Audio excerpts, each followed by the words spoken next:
I was standing on my back porch, watching the sunset reflect off my private pond, when I heard the trucks rumbling up the driveway, and I knew immediately that something was about to go terribly wrong. My name is Zachary Morrison, and I had lived on my 10-acre property just outside Cedar Springs, Arizona for nearly 15 years. The pond wasn't just decoration. It was the heart of my land, fed by an underground aquifer that had been there long before any houses dotted these hills. I had dug it myself back in 2011, properly permitted, with geological surveys and everything. That pond sustained the wildlife, irrigated my small orchard of pecan trees, and honestly, it was my sanctuary after long days working as a civil engineer. The trucks were white with green lettering, Desert Vista Properties. My stomach dropped. I walked down to meet them at the gate. 3 men climbed out, along with a woman in her early 50s with that distinctive haircut where it's short in the back and longer in the front, perfectly highlighted in blonde with brown undertones. She wore white capri pants and a turquoise blazer despite the Arizona heat. "Can I help you?" I called out. The woman's smile was sharp. "Mr. Morrison, I'm Brenda Whitfield, president of the Saguaro Heights HOA. We're here to discuss the pond situation." "There is no pond situation," I said, keeping my voice level. "This is private property, and I'm not part of your HOA. Brenda pulled out a tablet, tapping it with one manicured nail. "Actually, according to the new county ordinances that passed last month, your property falls within our expanded jurisdiction. The rezoning specifically states that any water features over a quarter acre that could impact community resources need HOA approval." "That's insane. I've had this pond for 14 years. "Things change. Mr. Morrison," her smile never wavered, "we're developing a community golf course just north of your property line. Your pond is drawing from the same aquifer that feeds our planned irrigation system. We'll need you to drain it." I felt heat rising in my chest that had nothing to do with the Arizona sun. "You want me to drain my pond? For a golf course?" "It's already been approved by the board. We have the paperwork right here." She thrust a folder at me. I didn't take it. "Get off my property." Brenda's smile finally faded. "Mr. Morrison, you can do this voluntarily, or we can pursue legal channels, but that pond is coming down one way or another. We're offering you a one-time payment of $5,000 for your cooperation." "5,000?" I almost laughed. "That pond is worth 10 times that, not counting the ecological impact of draining it." "Then I suppose we'll see you in court." Brenda turned on her heel, and the men filed back into the trucks. I stood there watching them leave, dust swirling in their wake. My phone was already in my hand, dialing my lawyer. Marcus Chen had handled my property purchase and several contract disputes over the years. When I explained what just happened, he was quiet for a long moment. "Zach, I'm going to be honest with you. This rezoning thing is real. It passed in a special county meeting last month. Most property owners didn't even know about it because the notice was buried in a legal advertisement section of the newspaper nobody reads." "How's that legal?" "Technically, they met the minimum requirement for public notice, but here's the thing. Your pond predates their HOA expansion. You have grandfather rights. They can't just force you to drain it. So what do? File an injunction. I'll get the paperwork started tonight. Don't let them on your property. Don't sign anything, and document everything." The next morning, I woke up to the sound of heavy machinery. I threw on clothes and ran outside. 2 excavators and a pump truck were parked at the edge of my pond.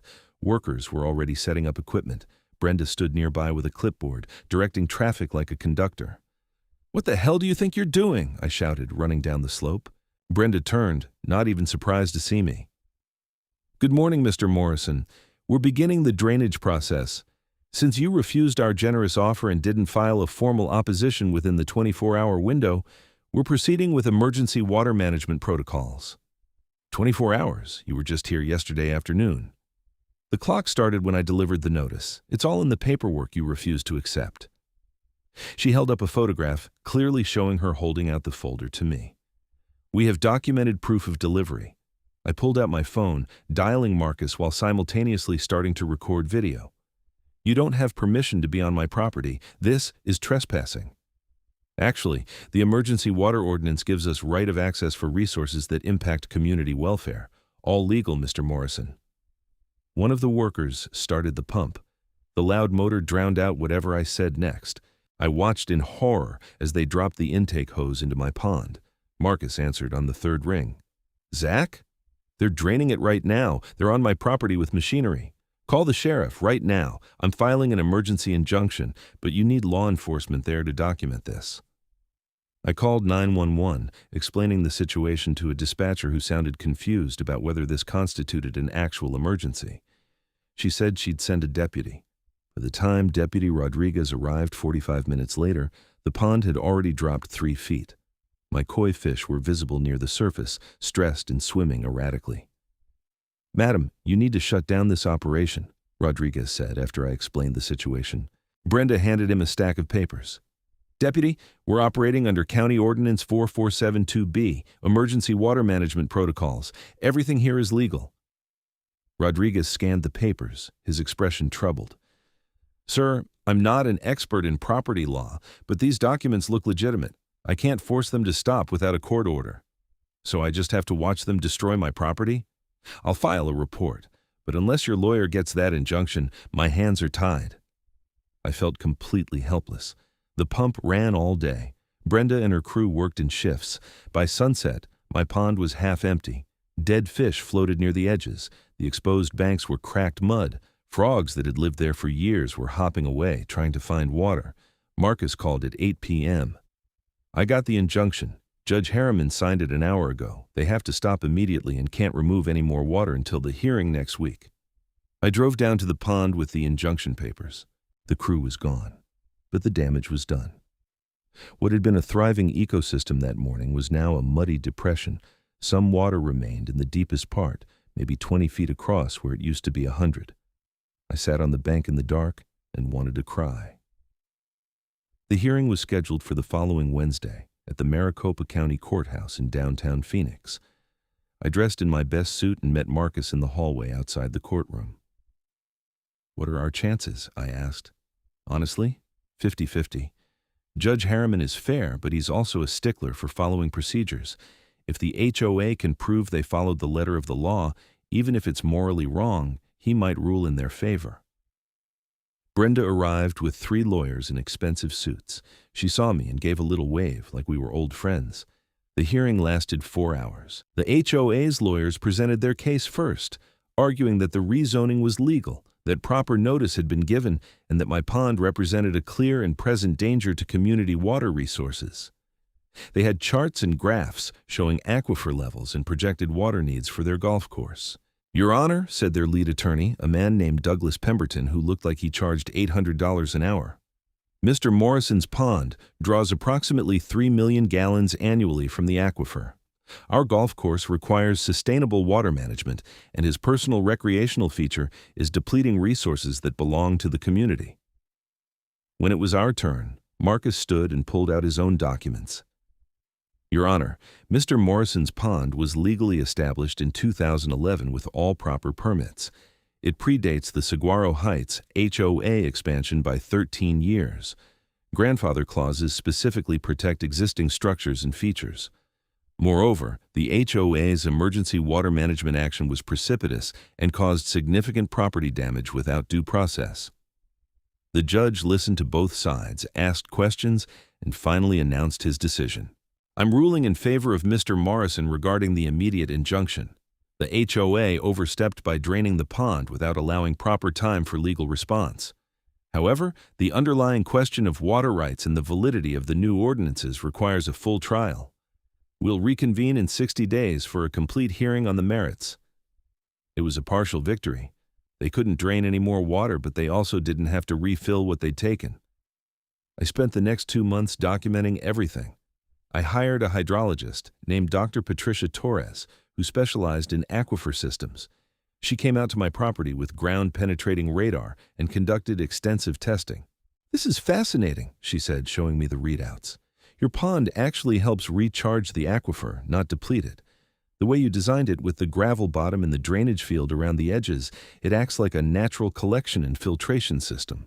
Rainwater and runoff collect here, filter through your pond, and seep back into the aquifer cleaner than it went in. Can you testify to that? Absolutely. but there's something else you should know. I did some research on the proposed golf course location. They're planning to drill 3 new wells to irrigate it. Those wells are going to pull significantly more water than your pond ever could. And golf courses in Arizona require huge amounts of water, plus pesticides and fertilizers that will contaminate the aquifer. I felt a grim satisfaction. How much water are we talking? Conservatively, about 15 million gallons annually for a course that size, 5 times what they claimed your pond uses.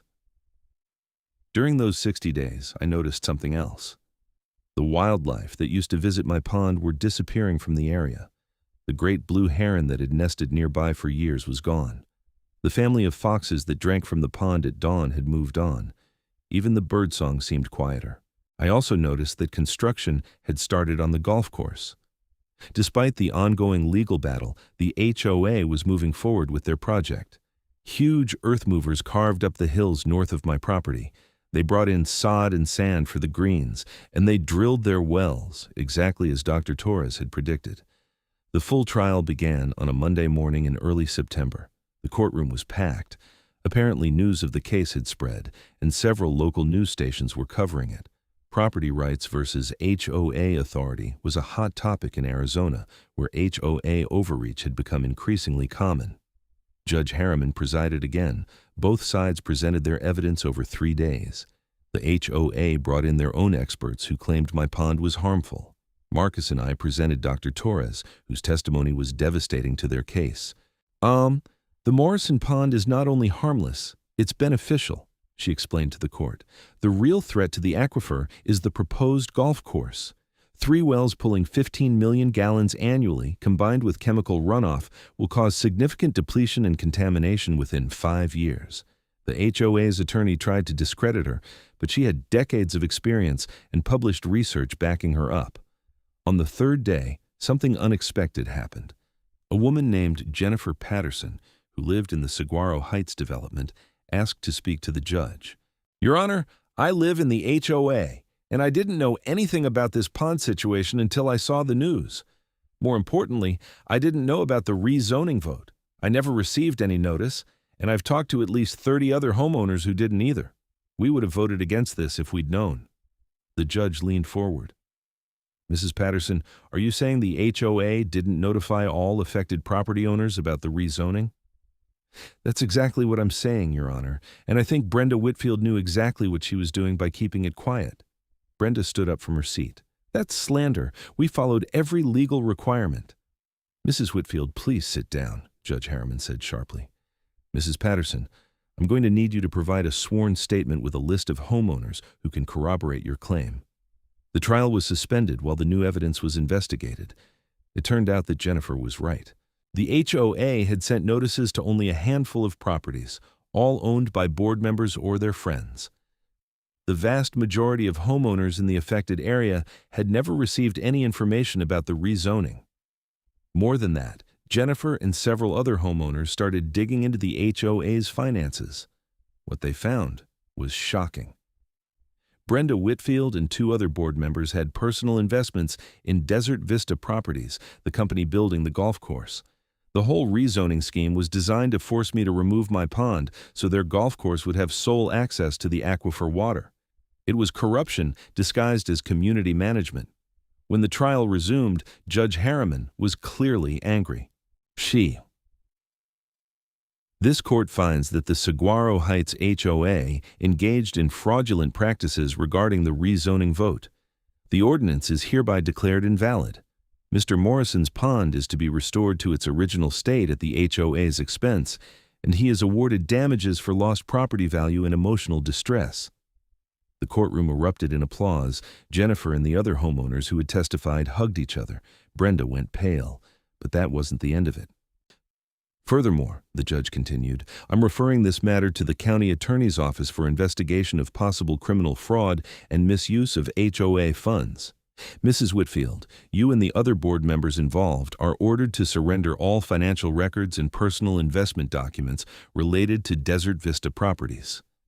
Marcus shook my hand, grinning. "We did it." "Yeah," I said, watching Brenda and her lawyers frantically conferring in the corner. We did. The HOA was ordered to pay for restoration of my pond, which cost them $87,000. They had to bring in engineers to rebuild the damaged ecosystem, restock the fish, and replant the vegetation around the banks. It took 3 months, but by December, my pond looked almost like it had before. Meanwhile, construction on the golf course continued. Despite everything, Desert Vista Properties insisted they had the rights to proceed, since they had already invested millions in the project. The wells were operational, pulling water from the aquifer to irrigate the newly planted grass. I tried to warn them. I sent letters to the company, to the county, to anyone who would listen. Dr. Torres sent her reports. But corporate momentum is hard to stop.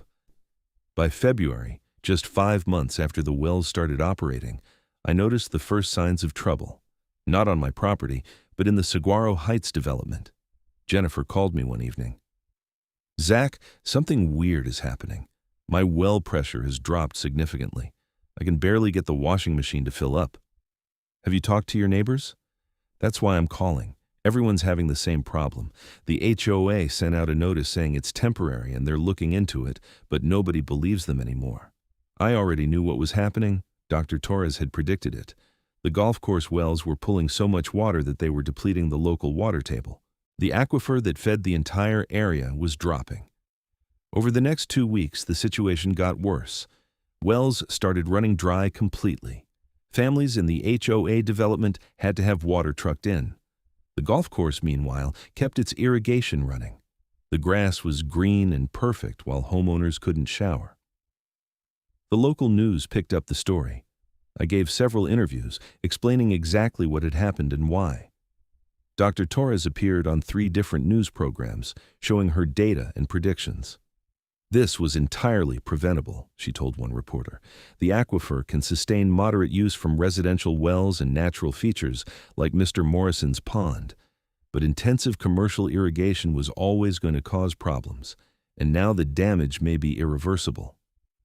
Brenda Whitfield, surprisingly, still tried to spin it. She gave an interview claiming that my pond had weakened the aquifer, and that's why the wells were failing.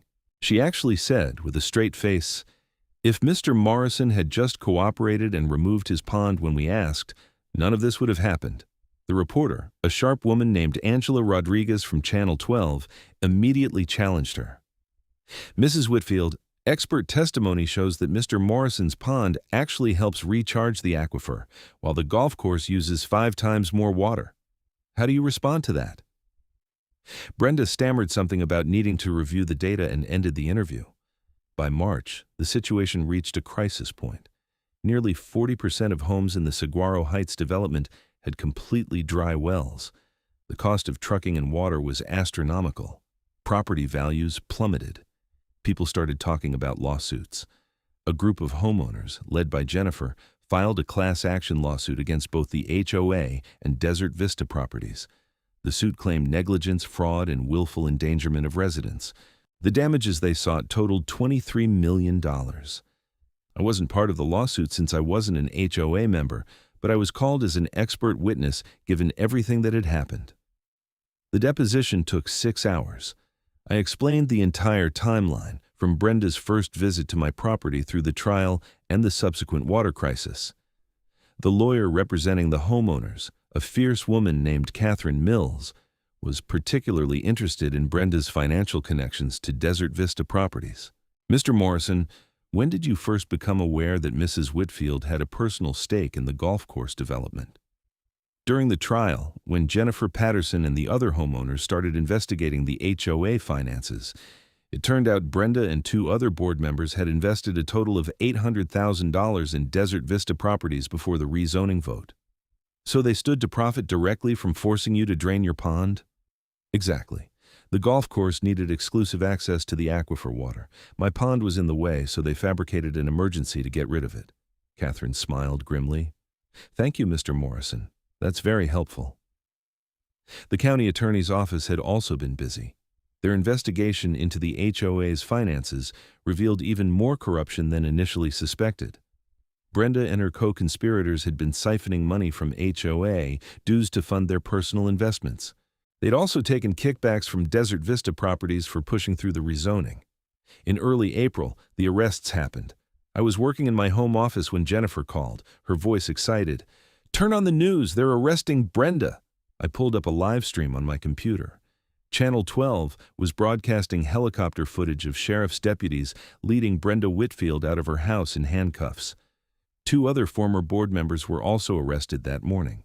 The charges were serious: fraud, embezzlement, conspiracy to commit theft, and misuse of corporate funds. If convicted, they faced up to 10 years in prison. Angela Rodriguez was reporting live from outside Brenda's house. The arrest of former HOA President Brenda Whitfield caps a months-long investigation into corruption and fraud that left dozens of families without water and cost the community millions in damages. Sources tell us that Whitfield and her co-defendants personally profited from their scheme by nearly $2 million. I leaned back in my chair, feeling a complex mix of emotions. I was glad justice was being served, but I couldn't help thinking about all the damage that had been done. The families struggling with dry wells, the ecological harm to the area, the community trust that had been shattered. My phone rang. It was Marcus. "Did you see the news?" "Just watch them arrest her," I said. "Good. But there's something else. The county is shutting down the golf course wells. Emergency order from the state water management department. They're deemed a threat to public health and safety." "What happens to the golf course?" "It'll probably die. Desert Vista Properties is bankrupt from the lawsuits. Nobody's going to maintain it without water. In a year, it'll just be dead grass and weeds." There was a certain poetic justice to that. The criminal trial happened in September, almost a year after the first hearing about my pond. I attended several days of testimony. The evidence against Brenda and her co-conspirators was overwhelming.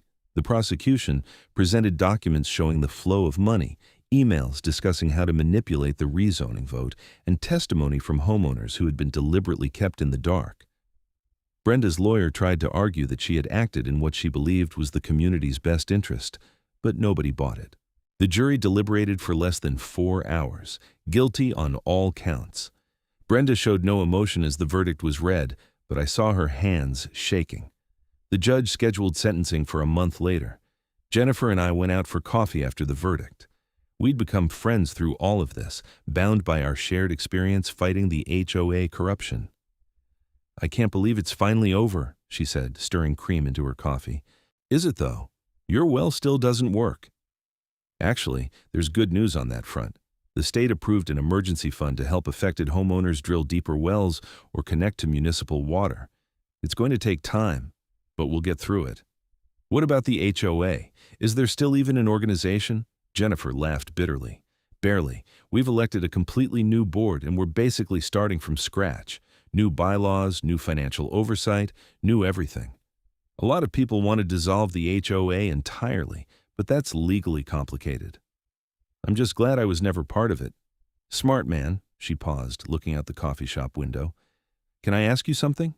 Why didn't you just let them drain the pond? I mean, I know it's your property and you had every right to fight, but it would have been easier to take their money and walk away." I thought about that for a long moment.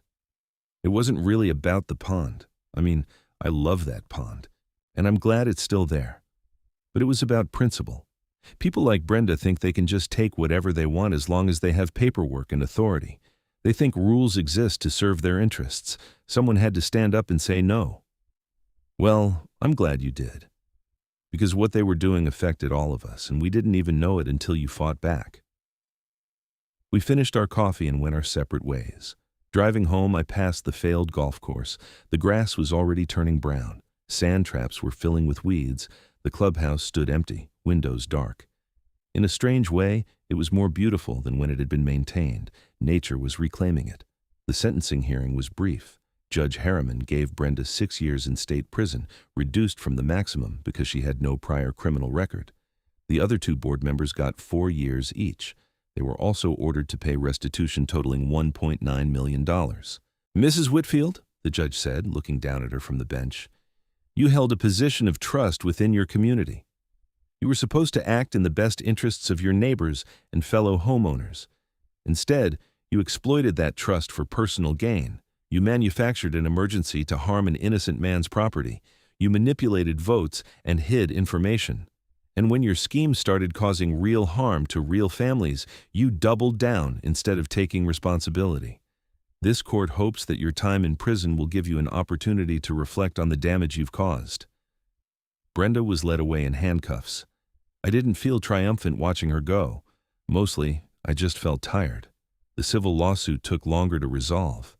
Desert Vista Properties declared bankruptcy, which complicated everything. Eventually, a settlement was reached where the affected homeowners split what remained of the company's assets, about $4 million. It wasn't enough to cover all their damages, but it was something. My life slowly returned to normal. The pond was fully restored by spring, the koi had multiplied, and I added some new varieties. The great blue heron came back, along with the foxes and all the birds. Sometimes I'd sit on the back porch in the evening, watching the sunset over the water, and try to remember what it felt like before all this happened. But things had changed. I got involved in local water management issues, serving on a county advisory board for aquifer protection. Dr. Torres and I collaborated on several articles about sustainable water use in desert environments. I became something of an accidental activist, speaking at town halls and county meetings about the importance of environmental protection and HOA accountability. Jennifer and other reformed Saguaro Heights HOA members invited me to their meetings sometimes, asking for advice on how to structure their new bylaws to prevent future abuse. I helped where I could, emphasizing transparency and limiting executive power.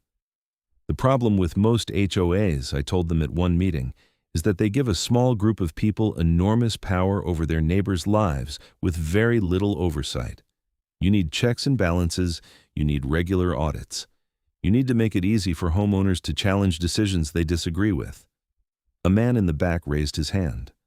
But doesn't that make it hard to get anything done?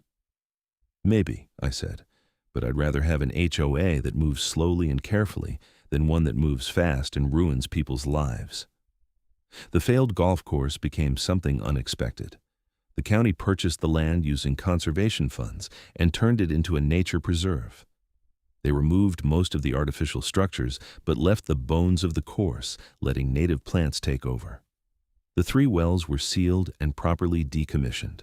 Within 2 years, it was hard to tell there had ever been a golf course there. I hiked through the preserve one day with Dr. Torres. She was monitoring the aquifer recovery, taking measurements from observation wells scattered throughout the area. "Good news," she said, checking her instruments. "The water table is rising again. Slowly, but definitely rising. Another 5 years and it should be back to pre-golf course levels." "That's amazing. I wasn't sure it would recover." Aquifers are resilient if you give them a chance. The Morrison Pond actually helped. That continuous filtration and recharge you've been providing all these years probably saved the system from complete collapse. We sat on a rock outcropping overlooking what used to be the 3rd fairway. Desert wildflowers were blooming everywhere, brilliant orange and purple against the sandy soil. "Do you ever think about what would have happened if you'd just let them drain it?" Dr. Torres asked. "All the time. They would have built the golf course, the wells would have run dry eventually anyway, but I wouldn't have been in a position to fight back, and Brenda and her cronies would have gotten away with the corruption because nobody would have looked closely at what they were doing. So your stubbornness saved the community." I laughed. I prefer to think of it as principled resistance. 3 years after Brenda's first visit to my property, I was invited to speak at a state water management conference in Phoenix. The topic was community water rights and the dangers of unchecked HOA authority. I stood in front of 200 people and told my story from beginning to end. Afterward, several people came up to talk to me. One was a lawyer from Tucson who was handling a similar case where an HOA tried to force a homeowner to fill in a pond to build tennis courts. Another was a reporter working on an investigative piece about HOA corruption across Arizona. But the conversation that stuck with me was with an older woman named Margaret Richardson. She lived in a retirement community in Scottsdale. "Mr. Morrison, thank you for fighting like you did. I'm in a similar situation right now.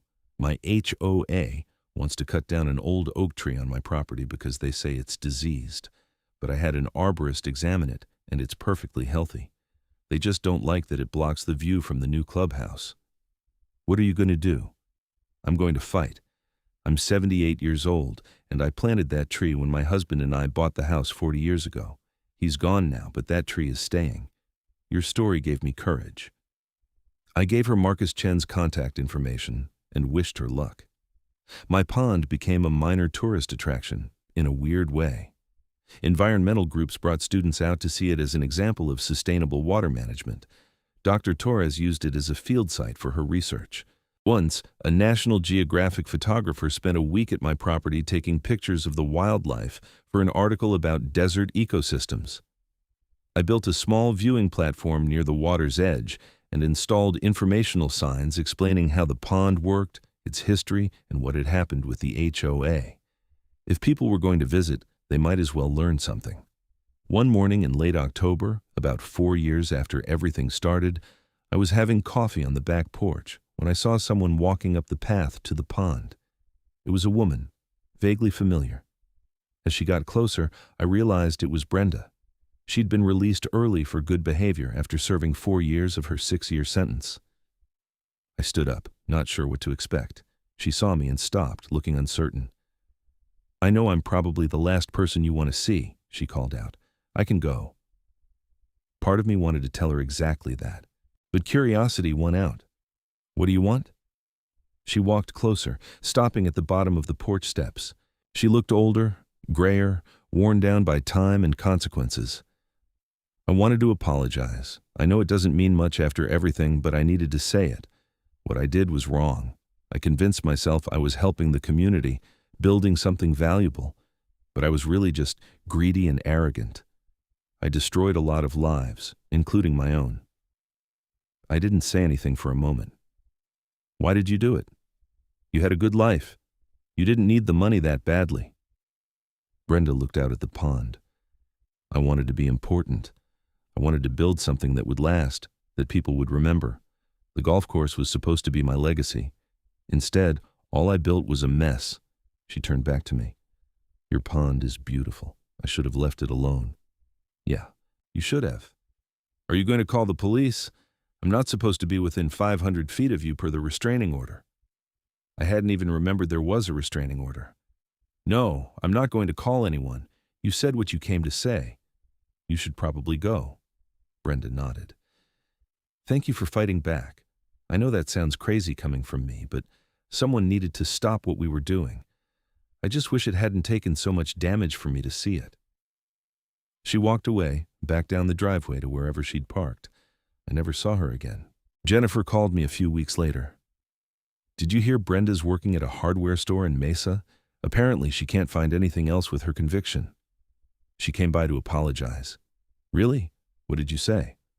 "Not much. What is there to say? Sorry doesn't fix what happened, but at least she admitted she was wrong. That's more than some people ever do." "You're more forgiving than I am." "Not forgiving. Just tired of being angry." The 5th anniversary of the first court ruling happened on a crisp November morning. The reformed Saguaro Heights HOA threw a small celebration in the nature preserve, thanking everyone who had fought against the corruption and helped restore the community. They asked me to speak. I stood in front of about 100 people, many of whom I'd come to know over the years. 5 years ago, I just wanted to keep my pond. I had no idea it would turn into all this. But I learned something important through this whole experience. Communities are only as good as the people who stand up when something's wrong. Jennifer and all the homeowners who demanded transparency and fought for change, you're the real heroes here. I just didn't want my fish to die." People laughed at that. I continued. "But seriously, this whole situation taught me that authority without accountability is dangerous.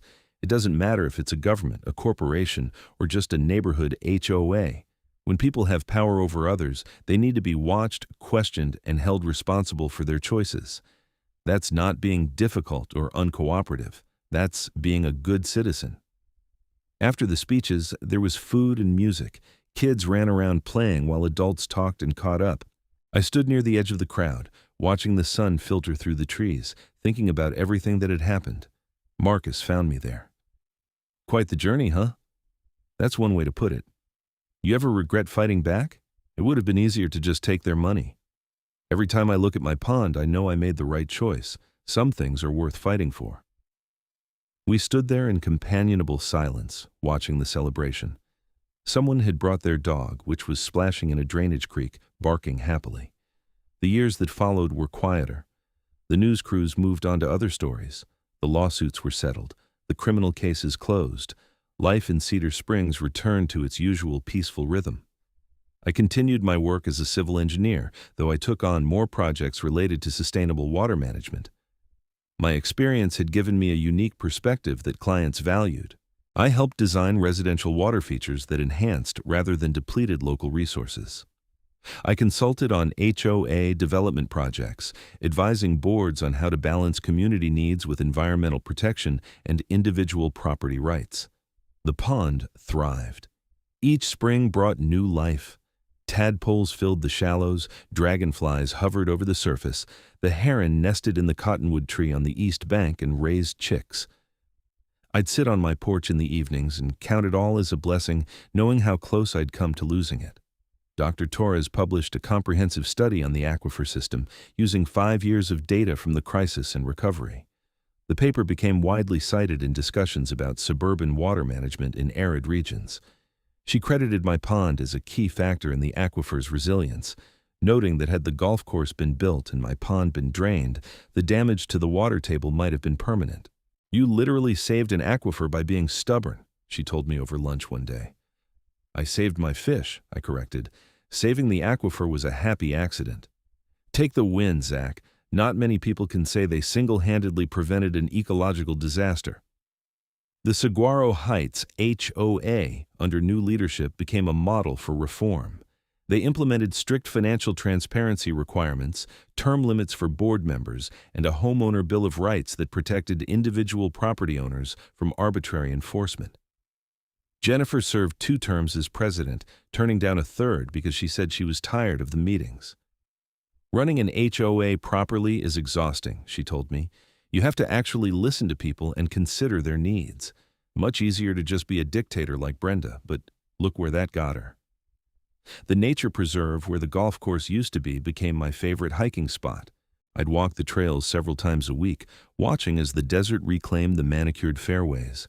Coyotes denned in what used to be sand traps. Hawks nested in the abandoned clubhouse. The sealed wells became markers, reminders of hubris and its consequences. On one hike, I met a young couple with a toddler. They were new to the area and had just heard about the preserve's history. "Is it true someone actually went to prison over a pond?" the man asked. "It wasn't really about the pond," I explained. "It was about corruption and abuse of power. The pond was just where it all came to light." "Still, seems crazy, all that over water." "This is Arizona," I said. "Water's everything. People have fought wars over less." I thought about that conversation later, sitting on my porch as evening settled over the land. In a way, it had been a war, not with guns and armies, but with lawyers and court filings and public pressure. A war fought over principle and property and the right to be left alone. And somehow, against the odds, the good guys had won. 7 years after Brenda's first visit, I received an unexpected letter. It was from a law firm in Phoenix informing me that Brenda Whitfield had passed away from cancer. Apparently she'd been sick for months but told no one. The letter went on to explain that she'd left me something in her will. I almost threw it away, but curiosity got the better of me. I called the number on the letterhead. The lawyer, a pleasant woman named Susan Ortiz, explained that Brenda had left me $10,000. She specified in her will that this is partial restitution for the damage she caused to your property. She wanted you to know she never stopped regretting what she did. I didn't know how to feel about that. After everything, Brenda trying to make amends from beyond the grave felt strange, inadequate, but also somehow important. "What should I do with it?" I asked Marcus when I told him about the inheritance. "That's up to you. It's your money now." I ended up donating it to a nonprofit that provided legal assistance to homeowners fighting HOA disputes. It seemed like the right way to honor both the money's origins and its intent. Life continued its forward march. I dated occasionally but never remarried after my divorce years before all this happened. My work satisfied me. My pond brought me peace. Friends like Jennifer and Marcus kept me grounded. It was a good life, hard-won and deeply appreciated. On the 10th anniversary of the day Brenda first showed up at my property, I threw a party. Not a big political statement, just friends and neighbors gathering by the pond for barbecue and conversation.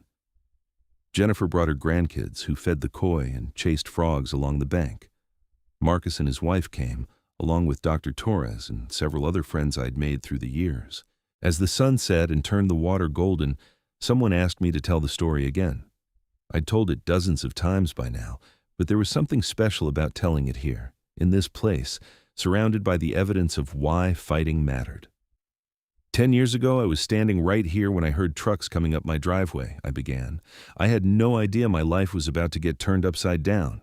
I told them about Brenda's demands, the illegal draining, the court battles, the arrests, and the slow recovery. I talked about the dry wells and the failed golf course and the nature preserve that rose from its ashes. I explained how one person's greed had threatened an entire community's water supply, and how standing firm on principle had saved more than just my pond.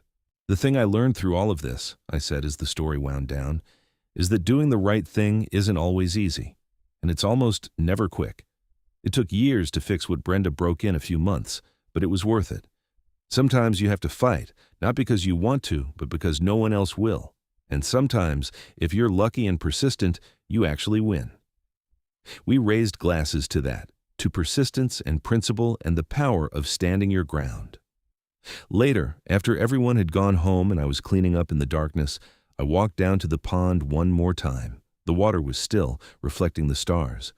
Somewhere in the reeds, a frog called out. The night air smelled of water and earth and growing things. I thought about everything that had happened, all the stress and anger and fear, and how close it had all come to turning out differently. If I'd accepted Brenda's first offer, this would be a dry pit. The aquifer would be depleted. The golf course would still be running, sucking the land dry, and I would have $5,000 and a lifetime of regret. Instead, I had this: water and life and peace. The knowledge that when tested, I hadn't bent.